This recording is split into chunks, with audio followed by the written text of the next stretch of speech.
finals got a brand new Season 6 Day 1 patch, and yes, this is actually different than what they provided us in the preview. I'll go over all the differences there. We also have a document that includes every single new site, which new weapons received each site. That leads us over to our community updates, and we actually have a ton of those, including social updates, as well as a whole bunch more. What's up world, it's Utopia back in another video. Today we're checking out all things the finals. Okay, so let's just jump right into it. So yes, I did cover the patch notes in depth of what they actually provided me, but I got those a week before the season actually launched. So they were still work in progress, and they didn't include multiple sections here, bug fixes, as well as some major changes to certain modes. So for some of the animations, they had smoother transitions to aim down sights while sprinting. They also fixed quick melee and reload animations. There also was an animation freeze and visual glitch with vaulting and throwing goo grenades. Again, we actually did point out the reload animation bug in the preview. It was actually with the team that I played on during the preview, so really cool to see that they got on that right away and fixed it before launch. Next up here, we actually had some massive gameplay changes. So with that, they fixed some object clipping and invisibility issues. They've also adjusted the power shift platform speed for better movement.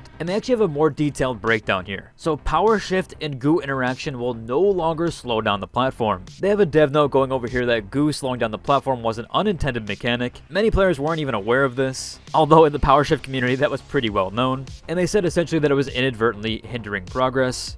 They believe the locomotion of the platform should be more reliable and intuitive. They've removed this mechanic to make gameplay smoother. I actually used to take goo grenades, and then as soon as I found out that they did slow down the platform, I removed them from my loadout. That was all the way back in Season 2. In fact, one of the first weeks of that Season 2. People did figure that out back then. They've also done some speed adjustments here. Now for one player, it is now 8.33% faster. For two players, it is now 3.33% faster. And for three players, there has no change at all. I think essentially a lot of games were coming down to it being more in the middle. Although I actually like that it was very intense there. I'm not sure how I feel about this change overall. Although I guess you could make the argument that it makes players focus on the objective more. As when there's just one player on the platform, typically it was myself as I like to play the objective. People were probably going around and doing other things. Maybe that makes them more focused. We'll have to wait and see. They've also done some platform path adjustments, where they've slightly adjusted the path near the medical center in Skyway Stadium. This is to prevent the bridge from clipping with the platform when open. Might have been some performance issues there. We also have a few other gameplay fixes here, like the TDM spawns, interaction bugs, and aim issues. Yeah, TDM did have some struggle with spawns spawning behind people. I haven't noticed that during the first preview, so I'm assuming that these changes came out afterward, as there actually was some changes there, at least from the first preview and the second preview. Now, a big change here was with game mode. So if you haven't known already, Bank It has been removed from Quick Play. It is still available in private matches, so you didn't lose that content forever, but essentially TDM has been added to Quick Play, and that has that new map options. That's why it essentially replaced Bank It. There's also some ranked changes for Cash Out, where Scoreboard was changed to prevent exploiting match data. Seems like they want to keep those more in tune. Now we have some weapon adjustments here. I'll go over a few notions with that. With the Flamethrower, they fixed visual merging with other items. And we also have updated stats for multiple weapon sites. With that though, we also have an updated sheet for weapons. Now Embark has listed all the new Season 6 ones, but also my moderator Linksy has gone through and documented each and every single site that's changed from season to season. They usually put this one in the main Discord, but they've also provided me with the document to provide to you guys. This document has every single weapon, even ones that don't have any new sites, when they were added in what season. It's color-coded and labeled completely here. So of course, please do thank Linksy, as this did take a while to put together and through multiple seasons. There's one more change here with the weapons. If you did notice during the preview, the minigun or the M134 had a 220 round clip. They've actually buffed that to 250. So quite insane there, they even gave it more ammo. Moving on here though, we had some audio and gadget fixes, where of course they updated to the Season 6 soundtrack, which included some fixes for music playlists and in-game audio. Speaking of audio, they actually did add two new things here. So they added Sorry, and they also added Help. I'll let you listen to those both. Those are under the expressions menu. They added Help even after the preview. My bad. Sorry.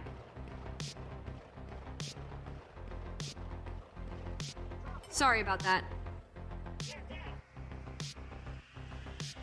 Sorry. I need backup. I'm pinned down, help! Assistance required over here.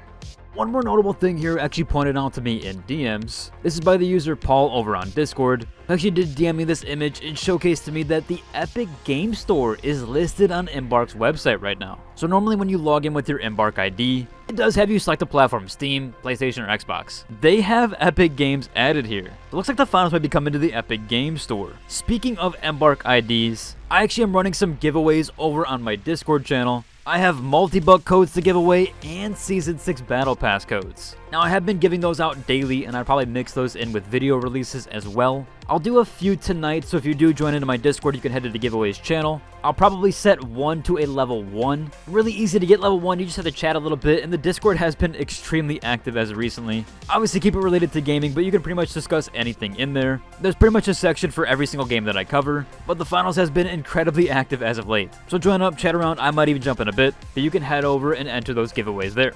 For gadgets, they did fix an issue with APS. It was essentially blocking bullets, causing a collision issue. Gravity Vortex skins can now stay applied when thrown. For maps, of course, we got the new Las Vegas Stadium, but Kyoto also fixed players being stuck underground in certain spots and visual issues. Stability and performance, we saw some added GPU performance overlays, which, yeah, if you didn't know, you can head into your settings and actually turn this on. In the top right, you'll have a new MS display for your CPU, your GPU, even your frame rate. Some really cool quality of life changes there. And of course, last up for security and anti-cheat, they have enhanced the AHK, violation messaging and detection, which if you didn't know is auto hotkey, and essentially is a program that's much like a Cronus Max or a Cronus Zen, which are those cheating controllers that basically get rid of recoil. They have the same sort of issue there, so glad they are detecting that and getting rid of that, as those can be really problematic. They're a really bad issue in basically all FPS games and Rust, which is kind of where it started from, as Rust has a very specific recoil pattern with the AK. That's at least where I know it from the most. And they've also done a hardware ban implementation. So now on top of regular bans, there's going to be a hardware ID ban, which is quite huge for the game, is going to help with a lot of the cheating. We had some more official news here with the Twitch drops. So if you didn't know, those did launch with Season 6, and they will last all the way until April 3rd. There's two cosmetics here, the weapon sticker for 60 minutes called Terry Approved, and a turret skin called Terry the Turret, which you do have to watch for 120 minutes. Speaking of Twitch, we have an additional update here. There was a new community live stream this morning, so if you missed out on that one, I will link to you the streams down below, both the Twitch VOD and the YouTube link. I watched for a little while. There wasn't anything too crazy said or spoiled there, although Oscar did mention that we might be seeing some brand new LTMs here soon. He did highlight that it's a pretty big feature of Season 6, and that we should expect at least a ramped up version of the last LTMs that we've had. So we might be getting ones like Steal the Spotlight and a few others that people really liked. We also have this notable mention here. Yes, with Season 6, they did update the merch store. As Embark Janice points out here, there's a ton of new drip, which includes the fantastic Namatama and Moolah plushies. They've also got a ton of brand new t-shirts, CNS branding. They have some new sweatshirts and even an Orf sweatshirt, which I thought was really cool. I'm glad that they brought that to the real world. And Rob did tease this one. They actually do have a first anniversary of the Finals LP vinyl. So if you wanted to snag this, you can. It's a limited edition. They're limited to 500 pieces, and the first 20 copies of this vinyl sold will be signed by the music maker. So pretty cool there. They don't denote if they've had that 20 as of yet. And they also do mention that this item does not come with an in-game code. If you weren't aware, a lot of the stuff that you can buy on here will come with an in-game code, but if it doesn't, it will tell you on the shop item. That also does include the Orf sweatshirt, as that one was a Season 2 Battle Pass item. But if you see here, the plushies actually don't have that note here. So I'm pretty sure if you do get one of these plushies, you will get a pet or an in-game code for something. Not exactly sure what it would be.